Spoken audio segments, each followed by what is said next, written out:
kapulisan sa kaitaasan.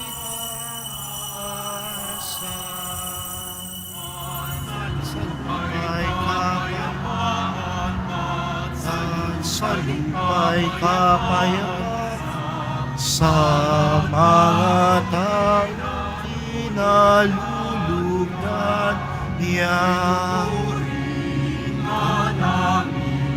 Inarangal ka namin, sinasamba ka namin, ipinagbubuli ka namin, pinasasalamatan ka namin, dahil sa dakila mo aking kapulihan.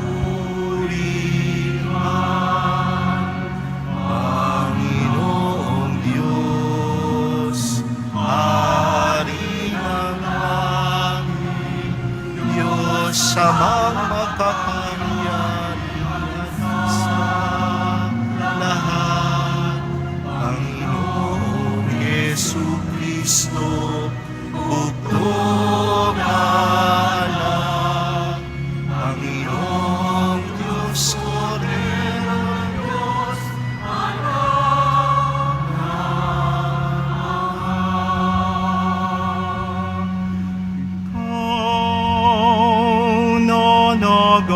nanagalis ng mga kasalanan ng sanlibutan.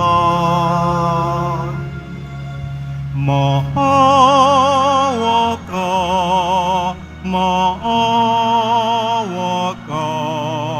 sa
Maaari na kong patayin ang sindi ng ating mga kandila.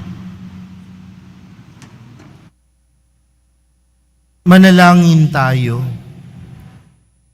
Ama naming makapangyarihan, iniluluhog namin sa iyong dakilang kamahalan na katulad ng iyong anak na naging hindi naiibas sa mga tao at ngayoy dinala sa iyong banal na templo, kami rin naway maging dalisay at marapat dalhin sa banal na tahanan mo sa pagtitipong ito sa pamamagitan ni Jesucristo ngayon at magpas sa walang hanggan. Amen. Maupo na po ang lahat.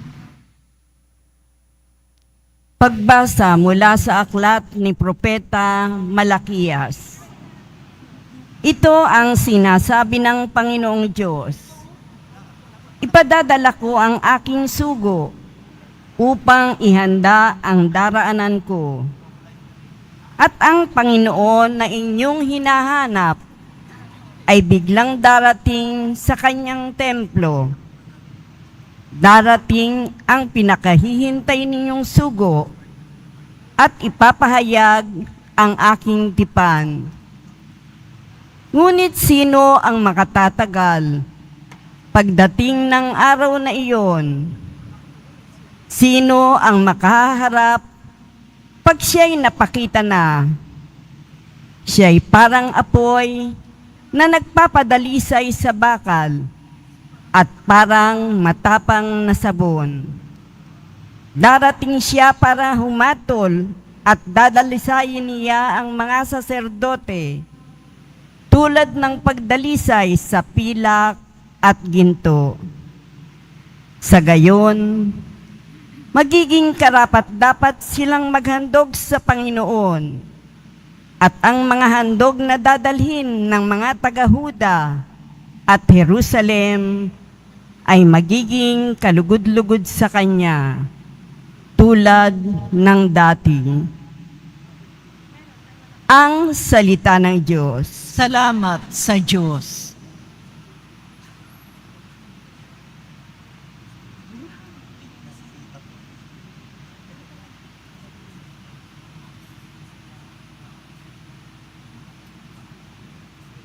Diyos na makapangyarihay, dakilang hari kailanman. Diyos na makapangyarihay, dakilang hari kailanman. Ang pintuang luma ay buksan ng lubos. Ang dakilang hari ay doon papasok. Diyos na makapangyarihay, dakilang hari kailanman. Ang dakilang haring ito ay sino ba? Siya ay ang poon, dakilang talaga. Saan mang labanan, tagumpay ay kanya. Diyos na makapangyarihay, dakilang hari kailanman. Ang pintuang luma ay buksan ng lubos. Ang dakilang hari ay doon papasok. Diyos na makapangyarihay, dakilang hari kailanman. Ang dakilang hari, sino bang talaga? Makapangyarihang Diyos at hari siya. Diyos na makapangyarihay, dakilang hari kailanman. Tumayo na po ang lahat.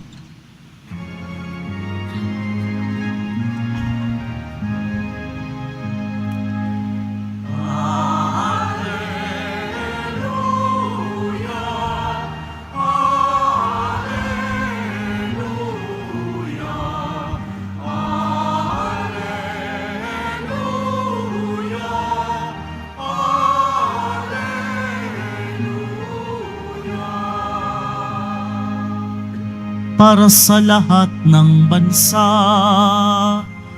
liwanag na nagmumula sa bayan mong di nakila.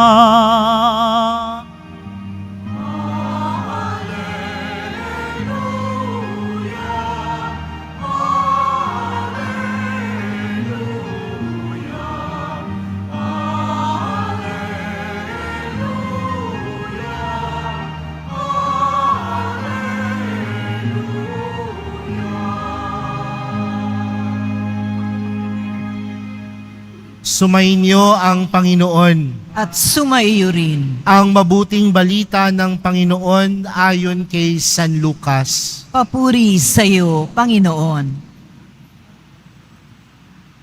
Nang dumating ang araw ng paglilinis sa kanila ayon sa kautusan ni Moises, si Jesus ay dinala ng kanyang mga magulang sa Jerusalem upang iharap sa Panginoon, sapagkat ayon sa kautusan, ang bawat panganay na lalaki ay nakatalaga sa Panginoon. At naghandog sila ayon sa hinihingi ng kautusan ng Panginoon. Mag-asawang bato-bato o dalawang inakay na kalapati. May isang tao noon sa Jerusalem, ang pangalay Simeon, matapat at malapit sa Diyos ang lalaking ito at naghihintay sa katubusan ng Israel. Sumasa kanya ang Espiritu Santo na nagpapahayag sa kanya na hindi siya mamamatay hanggat hindi niya nakikita ang Mesiyas na ipinangako ng Panginoon. Sa patnubay ng Espiritu, pumasok siya sa templo at nang dalhin doon ng kanyang mga magulang ang sanggol na si Jesus upang gawin ang hinihingi ng kautusan, siya'y kinalong ni Simeon. Ito'y nagpuri sa Diyos na ang wika, "Kunin mo na, Panginoon, ang iyong abang alipin ayon sa iyong pangako. Yamang nakita na ng aking mga mata ang iyong pagliligtas na inihanda mo para sa lahat ng bansa. Liwanag itong tatanglaw sa mga hentil at magbibigay karangalan sa iyong bayang Israel." Mga kapatid, ang mabuting balita ng Panginoon. Pinupuri ka namin, Panginoong Hesukristo.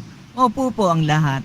Atin pong papurihan ang ating mahal na pong Jesus Nazareno.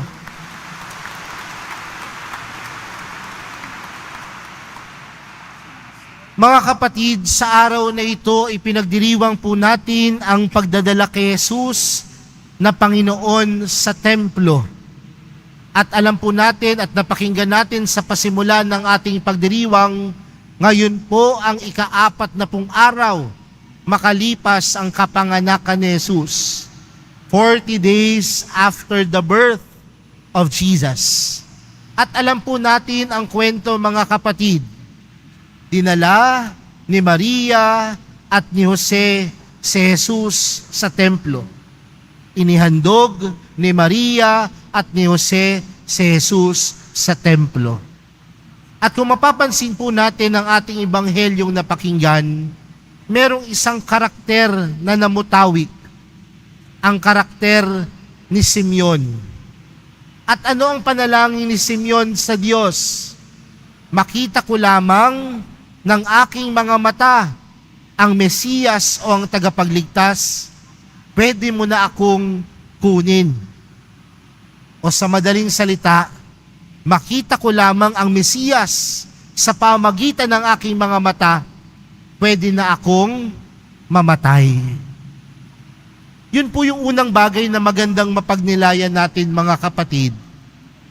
Magandang tanungin yung ating sarili sa araw na ito. Ano po ba ang kaganapan sa buhay natin? Ano po ba ang kaganapan ng buhay natin? Marahil minsan sa buhay natin, sasabihin ng mga magulang, "Okay na ako, basta makita ko yung aking mga anak na matagumpay sa buhay." Di ba minsan sinasabi yan ng mga magulang, "Pwede na akong kunin ni Lord. Makita ko lamang na tagumpay at kaya nang mamuhay ng sariling paa ng aking mga anak." Di ba? Minsan sasabihin naman ng iba, "Okay na ako, kasi nagawa ko na yung mission ko sa buhay ko." Pero mga kapatid, kay Simeon, ang kaganapan ng kanyang buhay ay walang iba kundi makita si Jesus. Mga kapatid, kontento po ba tayo kay Jesus?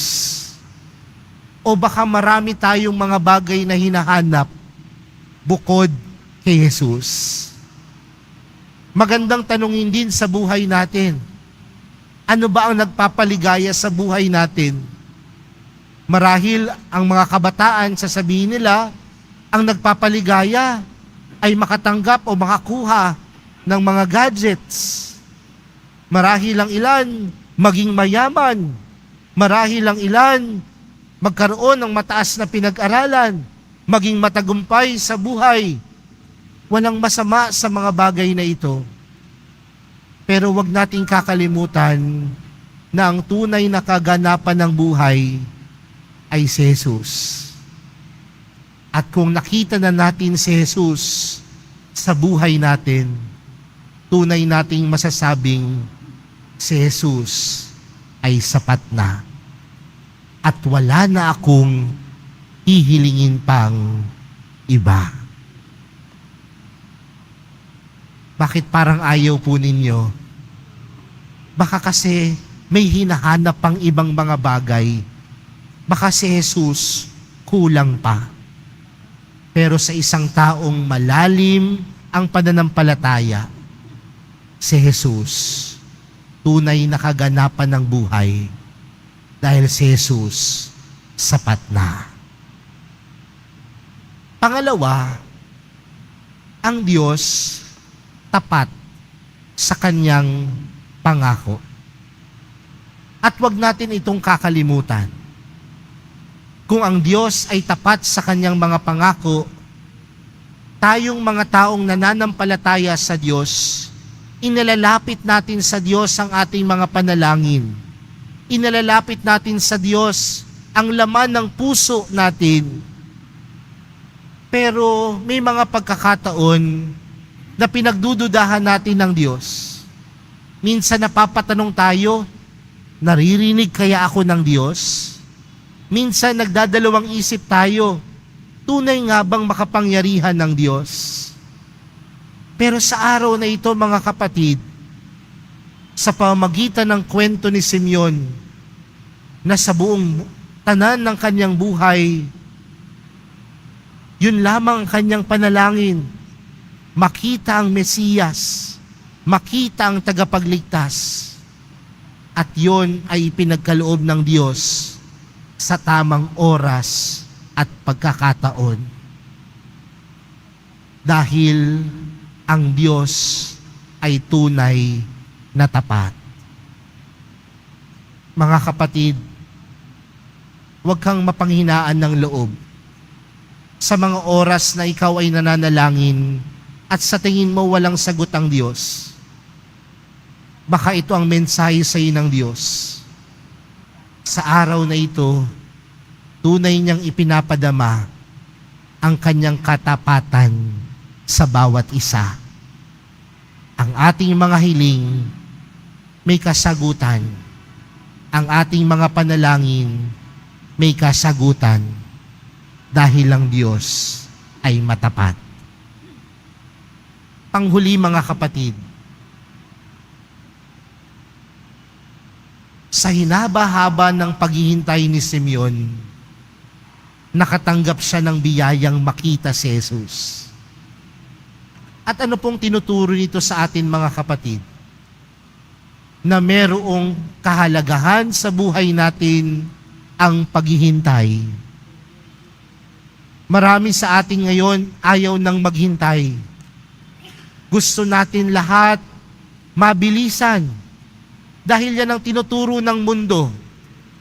Ako po ay naka-assign sa eskwelahan. At sa eskwelahan ngayon, ang pinag-uusapan po namin ay yung artificial intelligence.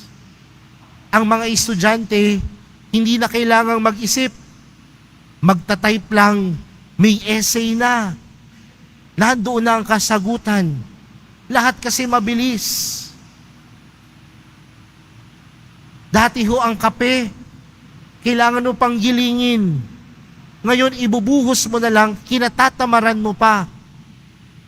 Dati ang mga manliligaw, anong ginagawa? Kailangan mo pang mag-igib, kailangan mo pang mangharana. Ngayon, text lang, kinabukasan, kasal na. At makalawa, hiwalay na. Lahat kasi, gusto natin mabilisan. Ayaw nating maghintay. Pero tila may pinapaalala sa atin ng ating ebanghelyo na sa paghihintay natin, merong grasyang tunay na ipinagkakaloob. Merong biyayang tunay na ipinagkakaloob. Kaya, kung ikaw ay naghihintay, tandaan mo, may pag-asa.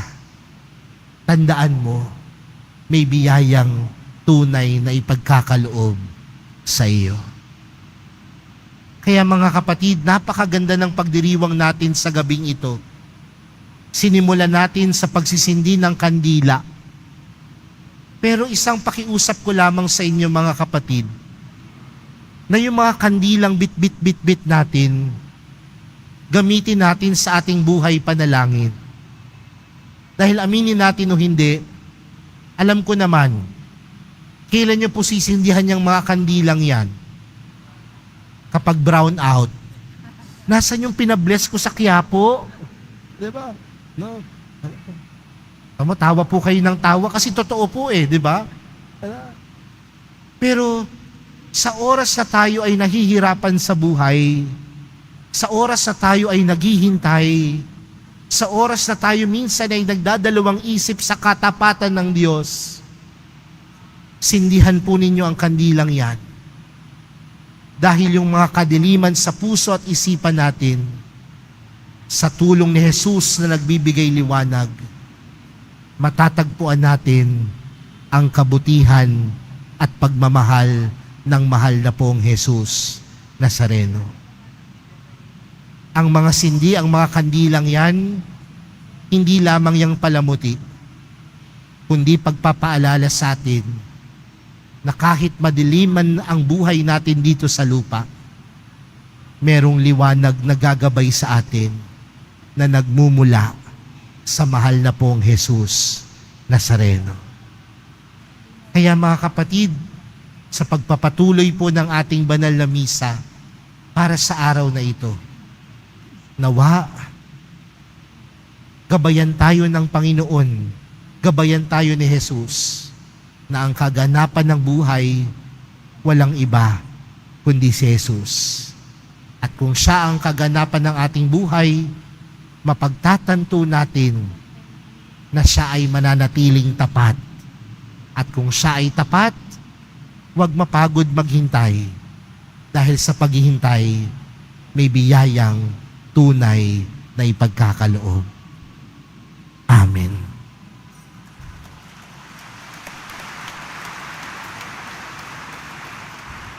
Tumayo na po ang lahat. Minamahal kong mga kapatid, nagniningning si Kristo bilang liwanag ng kaligtasan sa lahat ng bansa at kaluwalhatian ng kanyang bayan. Ilapit natin ang ating mga panalangin sa Ama na nag-alay ng kanyang buktong na anak para sa atin. Ang atin pong panalangin, Panginoon, masinagan nawa kami ng iyong liwanag. Panginoon, masinagan nawa kami ng iyong liwanag. Ang simbahan sa buong mundo naway ipakita ang tunay na mukha ni Kristo at maging tanda ng kaligtasan ng lahat. Manalangin tayo. Panginoon, masinagan nawa kami ng iyong liwanag. Ang mga may kapangyarihan naway maglingkod sa lipunan ng may pag-aalay sa sarili, magkaroon ng tapang na magpahayag at kumilos sa ngalan ng katotohanan at katarungan at maging saksi sa pag-ibig ni Kristo. Manalangin tayo. Panginoon, masinagan nawa kami ng iyong liwanag. Tayo naway mabigyan ng sigla ng pagiging masunuri ng Birheng Maria at ni San Jose sa laging pagtupad sa mga kautusan ng simbahan. Manalangin tayo. Panginoon, masinagan nawa kami ng iyong liwanag. Sa pamamagitan ng kanilang sariling halimbawa, mahikayat ng mga ama at ina ang kanilang mga anak sa pagsunod kay Kristo. Manalangin tayo. Panginoon, masinagan nawa kami ng iyong liwanag. Ang mga yumaong mahal natin sa buhay, naway humayo sa kapayapaan ng Diyos at magdiwang na walang katapusan sa piling ni Maria at ang lahat ng mga santo. Manalangin tayo. Panginoon, masinagan nawa kami ng iyong liwanag. Sa katahimikan po ng ating mga puso, ilapit po natin sa Diyos ang ating mga pansariling panalangin, gayon din ang mga taong humiling ng ating mga dasal at lahat na nag-alay ng intensyon para sa misang ito.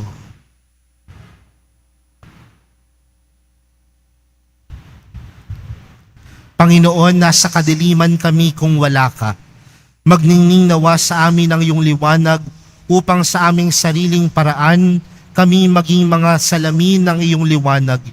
Hinihiling namin ito sa pamagitan ni Kristo na aming Panginoon. Amen. Maupo po ang lahat.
Tumayo po ang lahat. Manalangin po kayo mga kapatid upang ang paghahain natin ay kalugdan ng Diyos amang makapangyarihan. Tanggapin nawa ng Panginoon itong paghahain sa iyong mga kamay sa kapurihan niya at karangalan sa ating kapakinabangan at sa buong sambayanan niyang banal. Ama naming lumikha, naway maging kalugod-lugod sa iyo ang paghahain ito ng iyong nagagalak na sambayanan. Niloob mong para sa ikabubuhay ng sanlibutan ay may handog ang tupang maamo at walang bahid dungis. Si Jesucristo na iyong anak at aming Panginoon magpa sa walang hanggan. Amen. Sumainyo ang Panginoon. At sumaiyo rin. Itaas sa Diyos ang inyong puso at diwa. Tinaas na namin sa Panginoon. Pasalamatan natin ng Panginoong ating Diyos. Marapat na siya ay pasalamatan. Ama naming makapangyarihan, tunay ngang marapat na ikaw ay aming pasalamatan. Ngayoy dinala sa iyong templo ang anak mong dati nang di iba sa iyo. Siya ang nagbibigay karangalan sa Israel na iyong bayan. Siya ang ipinahayag ng Espiritu Santo bilang liwanag na tatanglaw sa lahat ng tao. Kaya kaisa ng mga anghel na nagsisiawit ng papuri sa iyo nang walang humpay sa kalangitan, kami nagbubunyi sa iyong kadakilaan.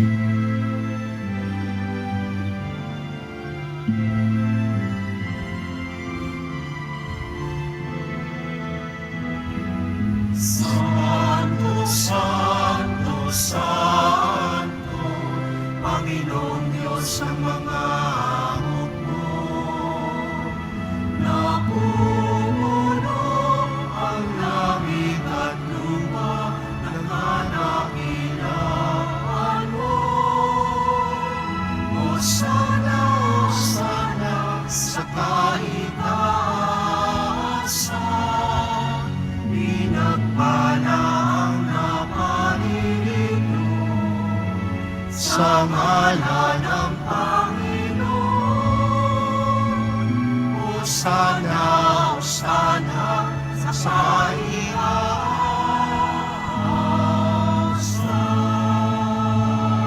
Lumuhod po ang lahat. Ama naming banal, ikaw ang bukal ng tanang kabanalan. Kaya't sa pamagitan ng iyong Espiritu, gawin mong banal ang kaloob na ito upang para sa aming maging katawan at dugo ng aming Panginoong Hesukristo. Bago niya pinagtiis ang kusang loob na maging handog, hinawakan niya ang tinapay, pinasalamatan kanya, pinaghati-hati niya iyon, iniabot sa kanyang mga alagad at sinabi, "Tanggapin ninyong lahat ito at kanin. Ito ang aking katawan na ihahandog para sa inyo."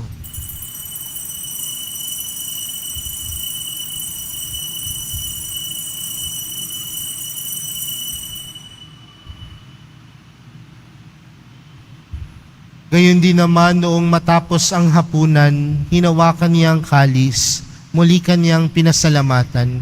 Iniabot niya ang kalis sa kanyang mga alagad at sinabi, "Tanggapin ninyong lahat ito at inumin. Ito ang kalis ng aking dugo, ng bago at walang hanggang tipan. Ang aking dugo na ibubuhos para sa inyo at para sa lahat, sa ikapagpapatawad ng mga kasalanan. Gawin niyo ito sa pag-alala sa akin."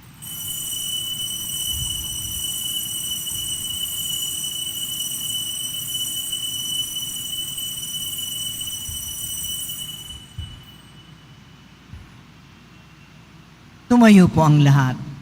Ipagbunyi natin ang misteryo ng pananampalataya.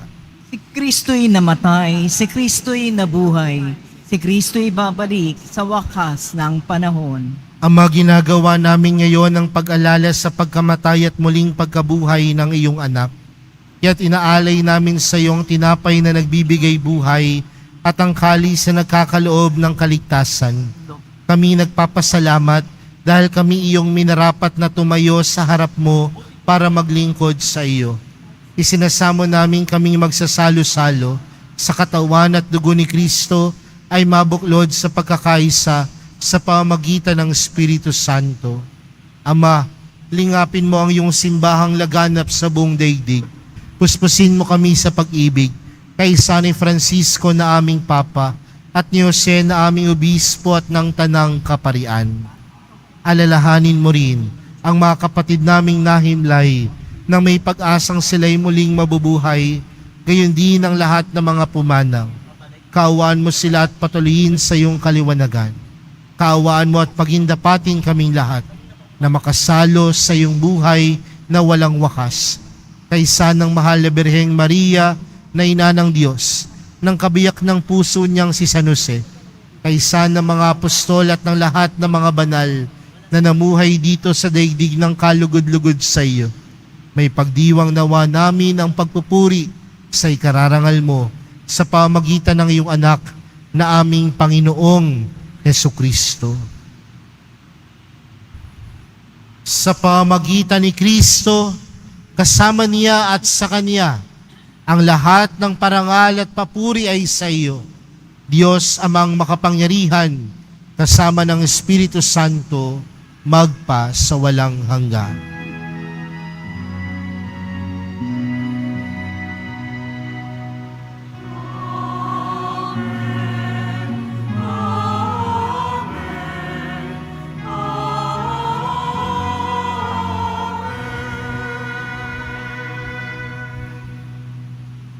Ang Diyos Ama ay matapat, kaya lumapit tayo sa Ama natin sa langit sa panalangin itinuro sa atin ni Jesus.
Hinihiling po namin kami adyas sa lahat ng masama, pagkalooban ng kapayapaan araw-araw, iligtas sa kasalanan at ilayo sa lahat ng kapahamakan.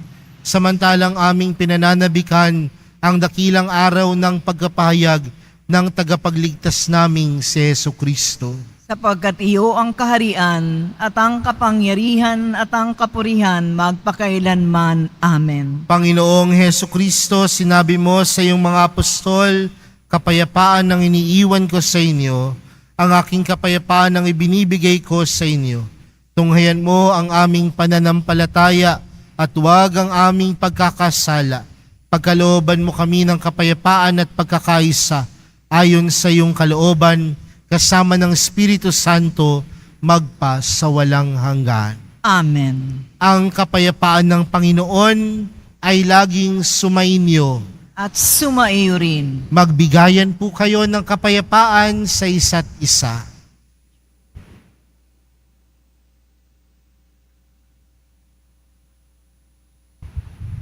Kordero ng Diyos na nag-aalis ng mga kasalanan ng sanlibutan, maawa ka sa amin. Kordero ng Diyos na nag-aalis ng mga kasalanan ng sanlibutan, maawa ka sa amin. Kordero ng Diyos na nag-aalis ng mga kasalanan ng sanlibutan, ipagkaloob mo sa amin ang kapayapaan. Lumuhod po ang lahat.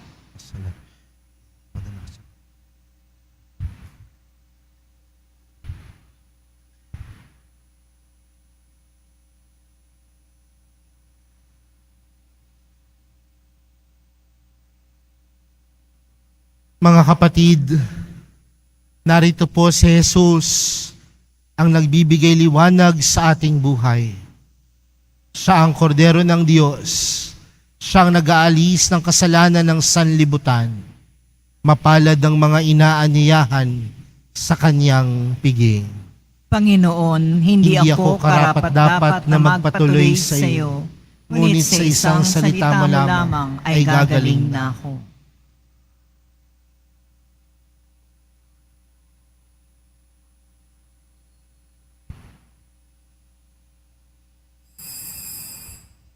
Para sa lahat ng tatanggap ng banal na komunyon, sasagot po tayo ng Amen pagkasabi ng pari o ng lay minister ang katawan ni Kristo at isubo agad sa bibig bago umalis sa harapan ng pari o lay minister. Sumunod po tayo. Maraming salamat po.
Manalangin tayo.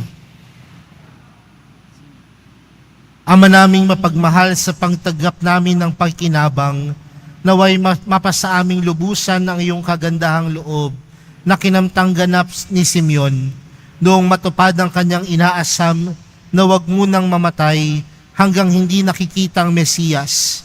Marapatin mo ring aming makamtan ang walang maliw na buhay sa pagtahak namin sa landas ng pakikipagtagpo sa aming Panginoong Jesucristo ngayon at magpa sa walang hanggan. Amen. At pag sumainyo ang Panginoon, At sumaiyo rin. mahal na pong Jesus Nazareno, inihayag mo sa pamagitan ng krus ang walang maliw na pag-ibig ng Diyos sa sangkatauhan.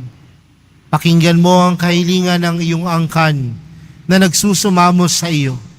Makamtan nawa nila ang inyong katugunan at tanggapin ang kasagutan na may utang na loob na tinatanaw. Basbasan din po ninyo ang mga dala-dala nilang mga imahin at dasalan.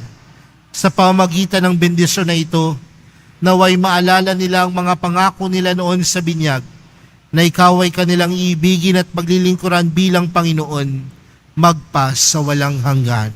Amen. At pagpalain po kayong lahat ng makapangyarihan at mapagmahal na Diyos, Ama, Anak, at ng Espiritu Santo. Amen. Humayo kayong taglayang pag-ibig at kapayapaan ng Poong Jesus Nazareno. Salamat sa Diyos.